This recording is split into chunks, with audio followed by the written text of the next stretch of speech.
ငါလေးပြဒီကောင်လေးကဆရာကိုကိုယ်တိုင်တောင်လာကြိုခိုင်းရဲတာကိုနောက်မှသာဘရင်ရဲ့ဂူဝင်ပေါက်ကိုမရှာနိုင်ရင်ငါဘယ်လိုလုပ်မလဲဆိုတာကြည့်ရမှာပေါ့နော်ဟဲလင်မိုရှောင်ကဲရီခမ အကြောင်းကိုတော့အများကြီးကြားဘူးထားပါတယ်ဗျာပေါမောက်ခကြီးရပါတယ်ဗျာလင်မိုရှောင်ကဲရီဒါကတော့ကျွန်တော်တို့ရဲ့ရှေးဟောင်းတုတေသနအဖွဲ့ပဲကြည်ကောင်းတယ်မလားကျွန်တော်ပဲကြည့်လိုက်တော့ရှေ့ကရှေးဟောင်းတုတေသနအဖွဲ့ကိုသတိထားမိလိုက်တယ်ပြောရမယ်ဆိုရင်တော့တိတ်ပြီးတော့အားရကျေနပ်တာမျိုးမရှိဘူးဗျဒါကတော့တေမင်းတက်ဖွဲ့နဲ့ဘာမှမထူးခြားတာမျိုးပဲတိထားရမှာကတော့တင်းချိုင်းကူဖောက်တာကကလေးကစားစရာမှမဟုတ်တာအထဲကစွန်စီတွေရောရှားပါသားရဲ့အမျိုးမျိုးကပါတာမန်လူတွေရဲ့အသက်ကိုအလွယ်တကူပဲယူသွားနိုင်တာမျိုးတွေရှိတယ်လေတနက်10ချက်နဲ့အထူးတပ်ဖွဲ့ဝင်9ယောက်ရှိတယ်ဆိုရင်တော့ရိုးရိုးစစ်သားတအုပ်စုလောက်ပဲရှိတာဒီတော့ပို့ပြီးတော့အာယုံဆိုင်ရတော့မယ်ထင်တယ်အဲ့ဒီနောက်မှာတော့ live ထုတ်လွှင့်မှုကိုစတင်လိုက်တယ်10စက္ကန့်တောင်မကြာလိုက်ဘူး live ထဲကိုလူပေါင်း9000လောက်ဝင်ရောက်လာကြတာဗျအားလုံးပဲကျွန်တော်နန်ချန်ကိုရောက်လာပါပြီအမျိုးသားလုံခြုံရေးဗျူရိုနဲ့လည်းပူးပေါင်းဆောင်ရွက်မှုတွေရခဲ့ပါတယ်နောက်ထပ်ဆိုရင်တော့စာအုပ်ထဲကမြင်ကွင်းတွေအကုန်လုံးကိုအားလုံးကိုပြပေးတော့မှာပါတော့ချီပရင်ရဲ့အိမ်မက်ထဲကမြင်ကွင်းတွေအကုန်လုံးကိုလည်းပြပေးသွားမှာပါဒီပကြီးကားပေါ်လာတာနဲ့တပြိုင်နက်လေဘုံကချက်ချင်းကိုစူပွက်သွားပါတော့တဲ့အမျိုးမျိုးသောထိတ်လန့်စရာကွန်မန့်တွေလည်းမျက်နှာပြင်အနှံ့လွှင့်မျောနေတာကိုတွေ့ရပါတယ် Live Broadcast လူတွေကပရိသတ်တွေနဲ့တော့မတူပါဘူးကျွန်တော့ဘေးနာကဟွမ်ထမ်းပါကတော့ကျွန်တော်လက်လွှင့်ပြီးစာအုပ်ထဲကအကြောင်းအရာတွေကိုပြမယ်လို့ပြောတာကိုကြားတာနဲ့ချက်ချင်းကိုလှောင်ပြောင်ပြီးဟန်မူမက်ခစ်ကအယူသေးမှုတွေပါကွာဒီမှာရှေးဟောင်းတုတေသနပညာရှင်တွေဒီလောက်များများရှိနေတာကိုမင်းကဖန်ရွှေနေနဲ့ကူကိုရှာမယ်ဆိုတာရေးစရာကောင်းလွန်းတယ်လို့မထင်ဘူးလားဟာဟာလို့ပြောလိုက်ပါ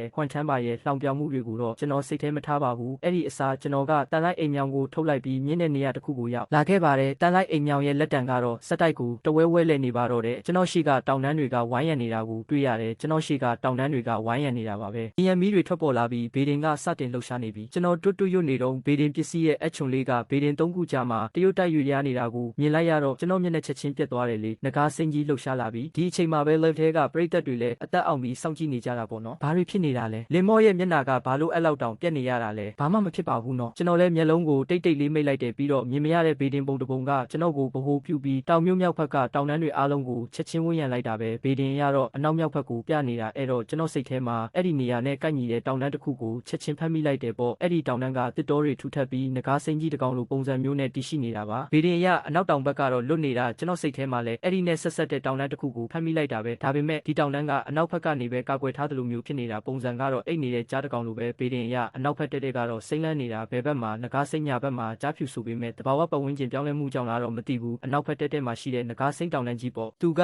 ငကားပြတောင်တန်းနဲ့ဝူဟူတောင်ရဲ့ဝိညာဉ်စွမ်းရည်တွေကိုစုပ်ယူနေတာပေါ့အဲ့ဒီအချိန်မှာပမောက္ခစုကအတားအဆီးကိုချိုးဖျက်လိုက်တဲ့သူကလင်းမော့ကိုချီဝမ်ကူဘိမန်ရဲ့အဝင်ပေါက်ကိုတွေ့ပြီလားလို့မေးတာပေါ့ကျွန်တော်လာနေပါပြီလို့ပြန်ပြောလိုက်တာအရန်ကောင်းတာပဲဗျာဒီလအနေငယ်အတွင်းမှာကျွန်တော်ကြားဘူးသမျှသတင်းတွေထဲမှာဒါကအကောင်းဆုံးသတင်းပဲဗျာသူတကယ်တွေ့တာဟုတ်မဟုတ်ဘယ်သူသိမှလဲဗျာကျွန်တော်တို့ကများနောက်နေရင်ဘယ်လိုလုပ်မလဲငကားပြတောင်တန်းပေါ်မှာကျွန်တော်ကကင်းထောက်ဖွဲ့နဲ့အထူးတပ်ဖွဲ့ဝင်10ယောက်ကိုဦးဆောင်ပြီးချီဝမ်ကူဘိမန်အဝင်ပေါက်ကိုရှာဖို့စခဲ့တာပေါ့အထူးတပ်ဖွဲ့ဝင်2ယောက်ကအဖွဲ့ရှိကနေဦးဆောင်ပြီးရှောက်သွားကြတာကျန်တဲ့သူတွေကတော့ကင်းထောက်ဖွဲ့ရဲ့နောက်ကနေတတိထားပြီးလိုက်နေကြတာအထူးတပ်ဖွဲ့ဝင်တွေပြီးစိတ်ချလက်ချရှိရတာပေါ့ဗျာအဝင်ပေါက်ကိုမြန်မြန်ရှာကြရအောင်ဗျာမဟုတ်ရင်တော့ပြီးစီးဖို့တော်တော်ခက်ခဲမှာပဲအထူးတပ်ဖွဲ့ဝင်2ယောက်ကပြီးချင်းအထိသွားခဲ့ကြတာပြီးတော့ဗန်ရှန်ဖះเจ้าကိုသွားကြပြန်တယ်ကျွန်တော်ကလူတိုင်းကိုရက်ကြလို့အော်ပြောလိုက်တာကျွန်တော်လော်ရန်ပေါက်ချုံးကိုထုတ်လိုက်ပြီးမြေကြီးတဲကိုတန်းပြီးတူးချလိုက်တာပြန်ဆွဲထုတ်လိုက်တော့မြေကြီးတွေအများကြီးပါလာတာပေါ့ကျွန်တော်ကမြေကြီးနည်းနည်းကိုဆွဲယူပြီးနှာခေါင်းနာကပ်ပြီးပြလိုက်တာဒီလိုမျိုးထက်ခါတလဲလဲလုံနေတော့လူတိုင်းကောင်းတွေနောက်သွားတာပေါ့ပမောက္ခစုကရှုပ်ထွေးသွားပြီးရှောင်ကဲမင်းပါလုံနေရလဲလို့မေးလိုက်တယ်ကျွန်တော်မှန်ကန်တဲ့နေရာကိုရှာနေတာမဟုတ်ဘူးလားလို့ပြန်ဖြေလိုက်တာအဲ့ဒီနောက်ကျွန်တော်ကလော်ရန်ပေါက်ချုံးကိုမြေကြီးတဲကိုတန်းပြီးပြန်တူးချလိုက်တယ်ဒါပေမဲ့ဒီတစ်ခါပြန်ထွက်လာတဲ့ပေါက်ချုံးမှာတော့သွေးရောင်နေမြေကြီးတွေကပ်ပါလာတာဗျဘာတွေဖြစ်နေတာလဲဗျအားလုံးကြည့်ကြပါဦးမြေကြီးကဘလို့လုတ်ပြီးသွေးရောင်နေဖြစ်နေရတာလဲဒါကတော့တကယ်ကိုထူးဆန်းလွန်းတာပဲ